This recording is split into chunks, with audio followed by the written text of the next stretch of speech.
The reason why is because I have my YouTube people over here, and I'm throwing some love to my Instagram community on this side. Okay. We are doing day 8 of 28 days of historical abundance.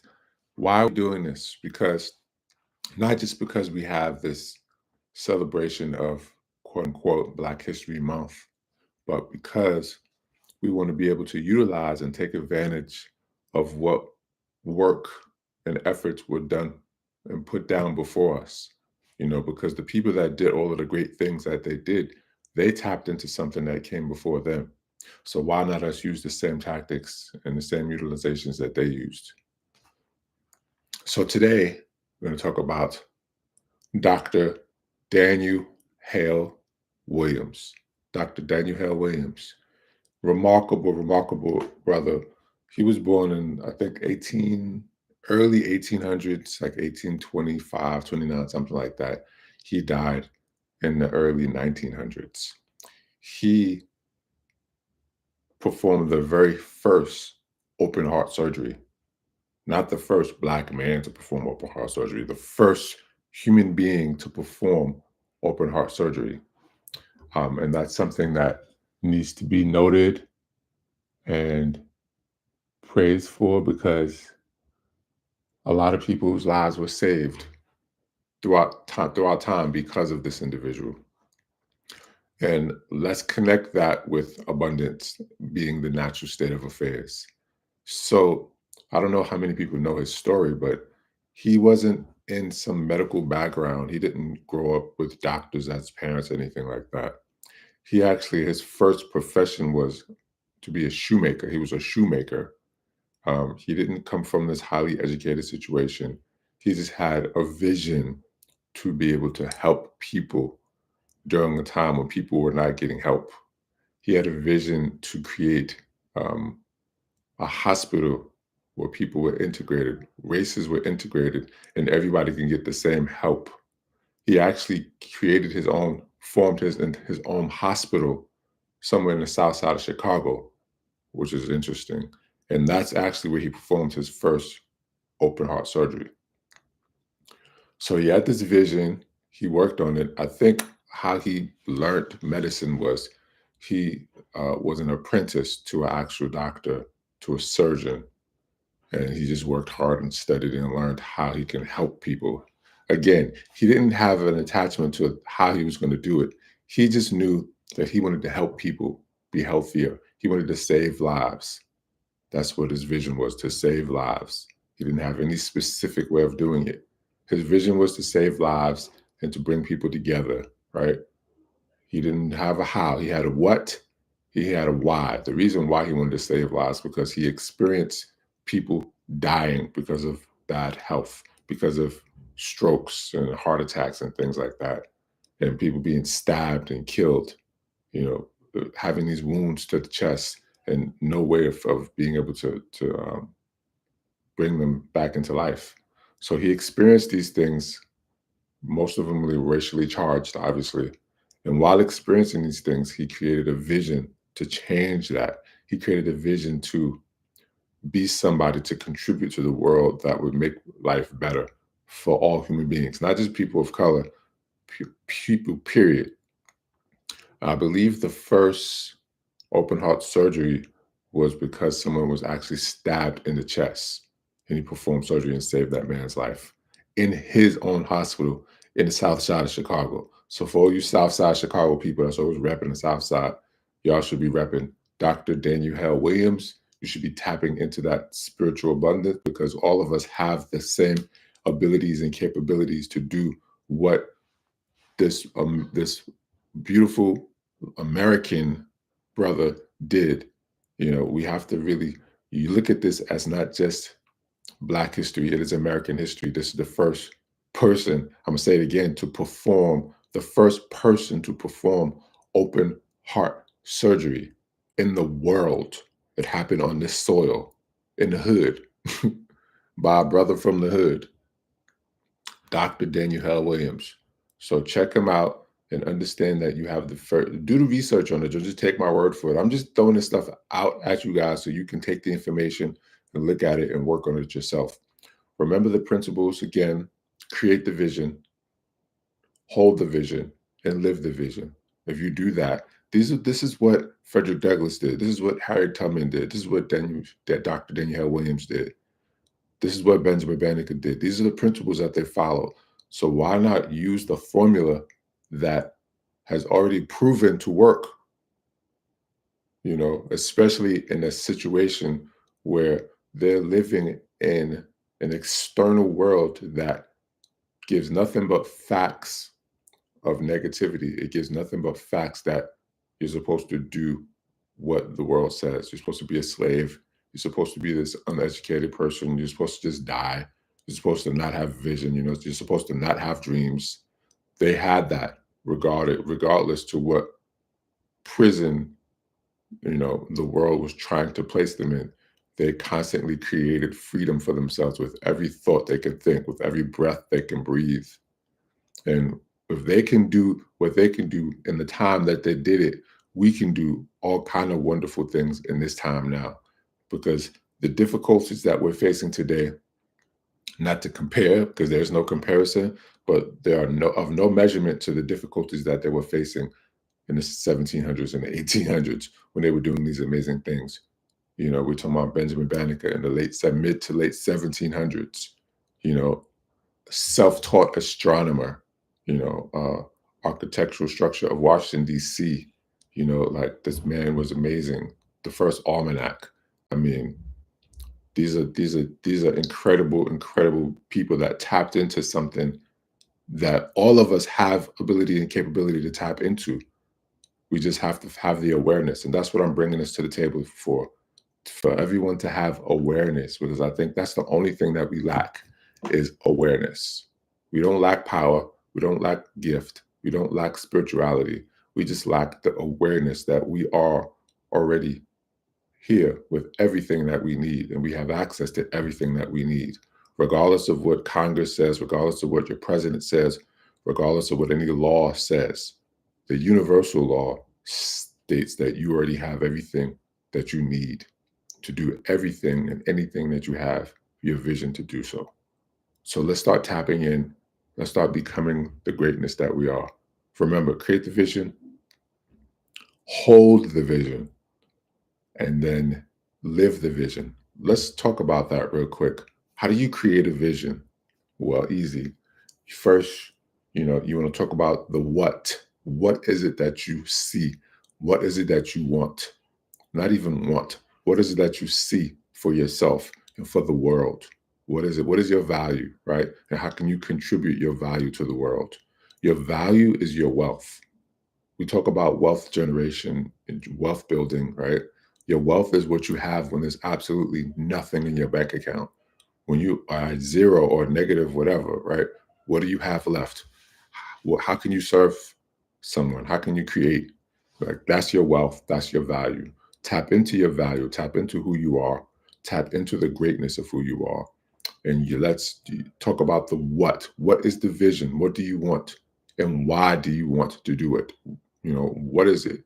You want to become an entrepreneur. Why do you want to become an entrepreneur? Because you just want to be rich? Because you want to have a bunch of money? What do you want to do with that money? Why do you want that money? What are you going to do with it? Where's the money going to go towards? Is it just going to buy you a bunch of stuff? Is it just going to fill your house with things? Is it just going to get you a nice car? Is it just going to get you a nice house? What is the money for? What and why? When you're creating your vision, those are the two most important elements you need to utilize. What and the why. The how will only get things in the way. The how will only confuse you. The how will only slow things down. The how will only create a wall in between what you want to do and doing it, right? If you focus well on the what and the why, the how will work itself out. It'll literally land in your lap. We don't want to have any attachment to specific outcomes. We just want to hold the vision of what we see, of what we feel ourselves doing, and what it feels like to make these accomplishments, right? And why we want to do it, who we want to help, and why do we want to help them. That's how you create the vision. Those are the elements you want to utilize to create the vision. It's like planting a seed, right? And then Hold the vision. What does that mean? That means remain focused. That means use the power of your mind to practice seeing in the imagination, which is the greatest nation on the planet, right? Use the imagination to see, feel, and experience this vision that you see, that you create, this what that you create. Experience it, see it, and feel it within yourself as it already happened. It's already existed, right? It already is. So you just have to see it as so. And once you can accomplish that and practice that, become a practitioner of your vision by holding your vision in any and everything you do, right? Let's say, you have a vision to be an entrepreneur and create community development, right? But for some reason, your bank account says negative $1,500, right? The people that you're wanting to work with, they're not giving you the grant money to do it. Whatever the case is, there's going to be all kind of elements that's going to be thrown in your face to tell you that your vision is not going to happen. You have to hold it so strong that nothing can break your concentration. Okay, hold the vision. Don't let anything from the external affect the internal. Hold the vision and then live the vision. What the heck does that mean? That means live your thoughts and your actions with an alignment to that vision that you create. So whatever that vision is, you have to live it right now. Live your future vision right now. Do everything that you would do in the event that that vision was in fruition, right? All your thoughts, whatever you think needs to be in alignment with that vision. So if you want to have this community development program, you can't think negative about the community. You can't think negative about yourself because that's not going to be anything in alignment with you and your vision. So create the vision, hold the vision, then live the vision. It is impossible for things to not work out if you follow those principles. Impossible. And I'm telling you this from experience. I use these principles to, go against what doctors told me my fate would be after having a stroke. The fate that they told me was completely diabolical to what I'm actually living today, right? And I know I've talked about it a lot, and I'm still working. I still got some stuff to do, but I'm way ahead of what they predicted by far, and that was all because I created a vision, I held the vision, and I lived the vision, and I continue to live it every day. And it's great practice. I think learning how to walk again, learning how to talk again was two of the most difficult things ever. And learning how to walk, that's like an impossibility for anyone out there who's ever had to do that again. You know what I'm talking about. You have to really focus your mind and your body to be so in alignment with the vision that nothing interrupts it. It's a powerful thing. So again, create the vision, hold the vision, live the vision. If you do that, you will understand and feel and experience that abundance is the natural state of affairs always. And it's in you, it's within you. And just want to mention again, there's a lot of folks out there, I'm about to jump on a call. And if you're not already invited to our grow gathering on Saturday, on every other Saturday, Humanhood 101, you need to send me a DM, send me a comment, send me a message, and I'll get you an invite to the session where people get on and we have these conversations about how to grow in different areas. Very effective. We're getting really amazing results. People that are having health problems, people that are having problems with finances, people having problems with relationships, in any area that you want to grow. Let's sit and talk about it. All right. Um, I think it will do you some good. So I just want to mention one last thing about worship. A lot of you are worshiping negativity. A lot of you are worshiping that which you think you are denouncing. I'm not going to press the issue with the whole Trump thing. I don't even know what to call it. But a lot of you, that has become your God. Whether you realize it, whether you like that or not, that has become your God.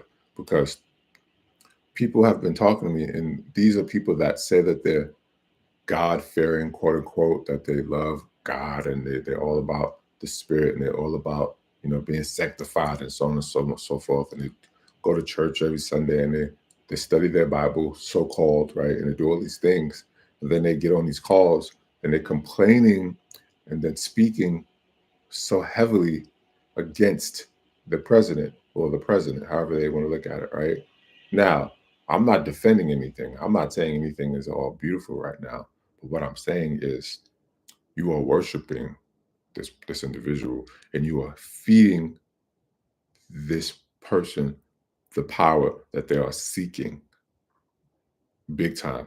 It's not about money anymore. It's about energy and attention. So be mindful where you place your energy and your attention, because that is your wealth. That is your power. And if you're just giving it away and you're using that with an addition of emotion that you're wasting on something negative, you're not gaining anything from that. You're not building anything from that. You're not helping anybody with that. You're just feeding the power structure that is seeking it from you and falling right into the trap. So let's stop worshiping, that which we want to denounce, because all of you talk about God, and I've heard these people talk about Trump more than they talk about God, more than they realize this God is within them, living inside themselves, more than they realize that they have this presence, this spiritual presence that they can tap into all day long as much as possible. But instead of tapping into this power, this superpower, this presence, they tap into anger, fear, negativity by feeding and fueling the power structure that's trying to enslave them in the first place. Let's let go of the negativity. I'm not trying to say be in denial. I'm not trying to say that it doesn't exist. There are forces there that are trying to take people out, hands down. This is the truth. But you have the power and strength to keep that from happening if you tap into yourself. Cut yourself off from the nonsense. That doesn't mean you don't have any awareness of it. There's a saying, be in the belly, but don't be of the belly. Sever yourself from the degradation and from the oppression by directing the energy towards your own power and building your power, creating compound interest on the power of yourself, and building who you are so much that the wealth flows so greatly within till it just starts to spill out and starts to flood out into others, and they can drink from that cup, and they can, pull from that, and they can help themselves. People do need help in the world, all over the world. Y'all see me posting things about the Congo. That is dear to my heart. That I think about that a lot. And I am someone that are making changes in that realm, spiritually, and then some. And you can all do the same thing. You can do your part by just thinking the right thoughts, by talking about the right things in conjunction with that, by acknowledging what's happening, and then talk about what you see should be and will be happening in that situation. All right. So let's watch who, what, and how we worship in this day and age, because things are happening, and we need to make sure that whatever's happening is happening in the alignment of our vision. And I came across something the other day, uh, talking about history, because my daughter is homeschooled and we did history. And if you look at history, no nation that is ran off of exploitation and degrading people and oppressing people, no nation like that has lasted longer than 250 years, right? That's like the timeline for it. And this nation, the United States, or the United Snakes, whatever you want to call it, right, is at like 245, 246 years right now. So, and this person has a 4-year term. So this is perfect. So we're in our last semester of degradation. So a new world is unfolding, but it has to unfold through you first. You have to see something. You have to have a vision. You have to have an experience inside of your heart that makes sense, not just for you, but for the people around you, for the people that you live with, for the people in your community, for the people that's not even born yet, for the future, for the kids. You have to create this. It's up to you. It's up to all of us. And that is my installment for 28 Days of Historical Abundance. Happy Black History Month, y'all. Remember, research Dr. Daniel Hale Williams, first person to perform open heart surgery in the world. A very important person to learn about. Love y'all. Peace.